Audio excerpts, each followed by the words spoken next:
There are three types of people in this world: those who make things happen, those who watch things happen, and those who wonder what happened.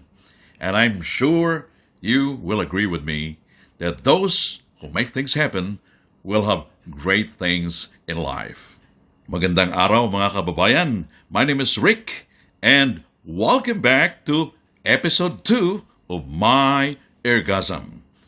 This week, tatalakayin natin ang isang magandang paksa: how to design your life for success. How do we define success? Bawat isa sa atin ay iba yung pananaw ng success. Is it career growth? Is it popularity in the community? Is it harmony in our family? Or financial freedom? If we can provide our family a better future and if we can achieve our dreams, yan ang true measure of success. And this week, we will tackle that issue. Do you believe in the saying, all things in this world are created twice?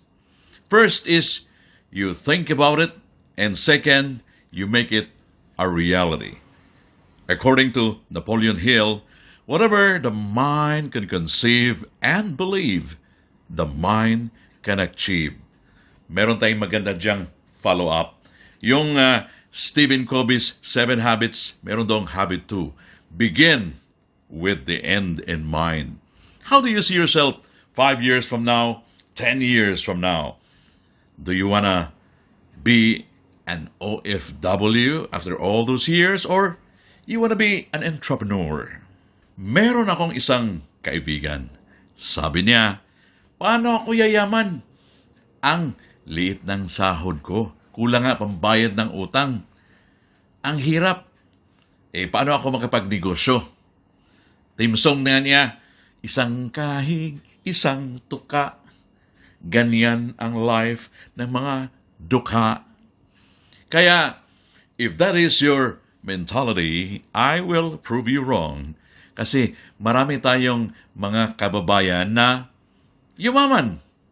In fact, I will share with you stories of successful people. Rags to riches story, people who started small time and ended big time. Our first example was the late Mariano Ke, yung owner ng multi-billion peso company Mercury Drug Store. Nag-umpisa po ang business niya sa 100 pesos lang. Bumili siya ng sulfathizol at bininta piece by piece. And that single bottle funded the rest of the medicine which he sold using his push cart. And after that, lumago yung negosyo niya. Naggawa siya ng first branch ng Mercury Drug sa Bambang, Metro Manila. And that started it all. Mercury Drug is now a household name in the Philippines, delivering medicines at your doorsteps. Ang pangalawa nating example is the owner of National Bookstore, Mrs. Socorro Ramos, na kilalang-kilala as Nanay Coring. Dati siyang sales girl sa bookshop ng kanyang kapatid at asawa nito. Upon learning the ropes of the business, they established, together with her husband, Jose Ramos, the first national bookstore. But because of the strict censorship during the Japanese occupation, napilitan silang mag-change ng merchandise. Instead, ang binibinta nila ay candies, chinilas at saka mga sabon. Right after the war, they opened the bookstore. But nasira na naman. But because of their perseverance and persistence, they succeeded. And now, National Bookstore is a byword in the Philippines with more than 100 branches nationwide. Our third example is the man behind the brand Shoemart, Mr. Henry C. Ang family nila relocated from China at dumating sa Pilipinas. They had a small variety store, pero nasira during the Japanese occupation. So, ang ginawa ni Henry C. right after the war ay nagbenta ng mga sapatos ng GI or mga American soldiers at iba pang mga gamit. Right after that, he opened his brands in 1958 selling quality shoes. And later in 1972, he created a standalone department store which started the popular concept of SM or Schumart. Now, the company is really big time in the real sense of the word. What is the common denominator of the three persons that I mentioned earlier? Una, meron silang mga pangarap sa buhay. They dream big. Pangalawa, their activities on a daily basis led them to where they want to be. Yung mga ginagawa nila pang araw-araw ay naghatid sa kanila sa gusto nilang makamit sa buhay. Third, they persevered and persisted in spite of the failures they experienced in the past. They never gave up. Fourth, they practiced delayed gratification. The profit that they had in the initial stage of the business, hindi nila ginasto to satisfy their needs and wants. Instead, they invested the profit in order to establish a bigger business. Ginamit nilang puhunan para lalong lumaki ang kanilang mga negosyo. It's a sad scenario. Many ventured into different businesses but failed, thinking that because they have money, it's more than enough to succeed in business without realizing that there are other factors that we need to prepare. Number one factor, funding. Make sure that you have enough resources to finance your business. Don't start if you don't have the capital. Mahirap yung kulang ka sa bala. You need to have a capital to finance your business for the next 6 months or even 1 year. Hindi yung mangungutang ka na naman dahil short ka to finance the expenses for the next 3 months. Never ever start the business if you don't have enough capital. Number 2, leadership. Make sure that you are hiring competent person to manage your business. Yung magaling, mapagkatiwalaan at may malasakit sa negosyo. Okay lang, you can hire a relative or a family member, but make sure they are competent enough. Otherwise, kung hindi, you need to hire outside your family circle. Hire somewhere else, hire a competent person para lalago ang iyong negosyo. At ito yung pinaka-importante, never ever start a business kung wala kang alam nito. Third, you need to have a strategic plan. Dapat may plano ka on how to make your business big. Hindi pwede yung bara-bara lang. Sabi nga nila, if you failed to plan, you plan to fail. Dapat talaga meron kang blueprint, marketing plan, or a strategy for your business to grow and survive. Pang-apat, customer service. In today's competitive world, it's not enough to satisfy your customer. You need to delight them. Pag gustong-gusto nila yung service ng staff mo, babalik-balikan ka. And I'm sure you believe in the power of word of mouth advertising.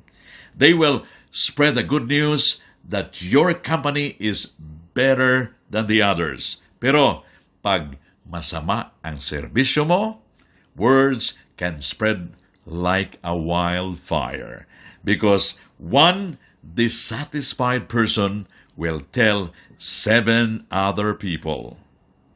Kaya be careful. Make sure that you have a better customer service than your competition. 5. Products or service.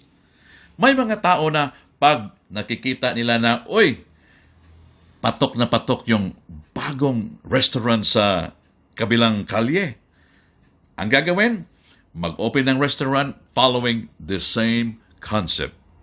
Yun ang mahirap. You are just a copycat and you will never succeed as a businessman. You have to have your own service. Unique. Ano ba yung core competence mo? Ano yung unique selling proposition mo? Dapat meron kang naiiba. It's either a price or your product. Hindi yung kopya ka na lang ng kopya. Walang mangyayari sa'yo. You should be a cut above the rest. Karamihan sa mga nag-succeed in business ay may alam sa tinatawag nating marketing mix. Ito yung tinatawag natin na product, place, price, promotions, people, processes, and physical evidence. Pag alam mo yan, pwede ka nang maglaro. You can create your own strategy in order to attract more people in your business. Kung sakaling papalpak ka sa ginawa mong business endeavor, huwag kang titigil. Don't ever stop. What you will do is try to examine ano ba yung mga pagkakamali na nagawa mo in the past. Learn from your mistakes. Start all over again using different approach and different strategy. Huwag kang titigil. Move on and start all over again. Ang daming pumalpak in the past, pero they never gave up. They move on, kaya nga naging successful. I'll cite you some examples. Thomas Edison failed 10,000 times before he perfected the electric bulb. Colonel Sanders was rejected by 1,009 restaurant owners until one believed in the concept of Kentucky Fried Chicken. The author of the book Chicken Soup for the Soul, Jack Canfield, was rejected by 144 publishers. I'm sure you are familiar with Harry Potter. The author, J.K. Rowling, was also rejected by 12 major publishers. Michael Jordan missed more than 9,000 shots and lost more than 300 games in his basketball career. What made him successful? There's one common denominator: their spirit of not giving up. Persistence, perseverance, and grit spelled the big difference. Oh, handa na ba tayong maging successful in life? Are you ready to design your life for success? If you are ready, I'd like to share with you the factors that could make you a successful person. I'd like to share with you the 7 C's for success. 1. Clarity of purpose. Ano ba talaga yung gusto mong makamit sa buhay? You need to be very specific para alam mo yung effort mo ay directed towards one goal. The thing that you really wanna achieve in life. Kasi pag malabo ang tingin mo sa hinaharap, you will never achieve what you truly desire. Wala kang sense of direction. 2. commitment. You need to put everything. Give your all. Dapat ipakita mo yung buong puso mo na ito yung gusto kong makamit sa buhay. Hindi yung commitment na I will try, I will do my best. You need to show your burning desire. Ito yung dapat na mindset na I will do it whatever it takes. That's the mindset of a true champion. Third, creativity. You have to have an open mind. Dapat bukas ang isipan mo. Dapat mag-isip kang mabuti ano yung nararapat na gawin para aangat ka relative to your competition. Dapat galingan mo yung pag-iisip. Dapat meron kang out of the box thinking para aangat ang negosyo mo and you will be a cut above the rest. Fourth, communication. Dapat alam mo kung ano ang magandang paraan para malalaman ng primary target market mo that you exist. Dapat alam nila kung ano yung services or products na ino-offer mo at dapat malalaman nila that you are far better than your competition. So, think of a strategy for you to reach out to your primary target market. 5. Connections. Be aware of your sphere of influence. Dapat alam mo kung sino yung mga mentors na pwedeng tutulong sa iyo at makapagbigay ng magandang advices. Sino ang mga taong pwede mong lapitan kung ito yung problem mo sa business. You need to identify those people who can help you make your business far better. At alam mo kung sino ang pwedeng tumulong sa iyo just in case something will go wrong. Dapat alam mo because connections will make your life easy. 6. Consistency. If you were on fire when you started the business, make sure that you will maintain that momentum. Kung masigasig ka nung nag-umpisa ka sa business, you have to maintain that. Kung ang serbisyo mo ay ganito kagaling, you have to maintain that. Otherwise, your clients will go somewhere else. Because if you will not take care of your customers, others will. Last C, credibility. Ito yung pinaka-importante. You need to take care of your image or your reputation.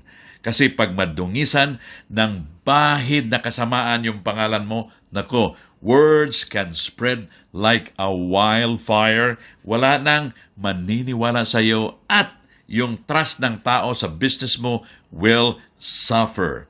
Kaya dapat talaga ingatan mong gagawa ng kasamaan sa supplier or anybody that you will associate with. Ngayong alam na natin ang 7 C's to succeed.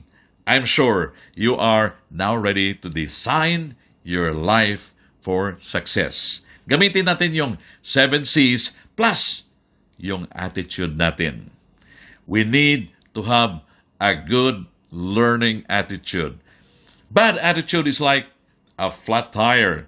You will never go anywhere if you won't change it.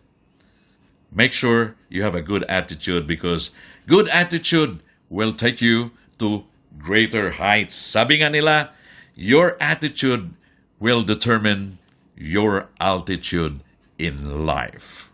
Maraming salamat for joining me in this week's episode of Eargasm with Rick. Always keep your feet on the ground and keep reaching for the stars. And please share the video. This is Rick of Tatak Pinoy, loud and proud, keeping the community informed.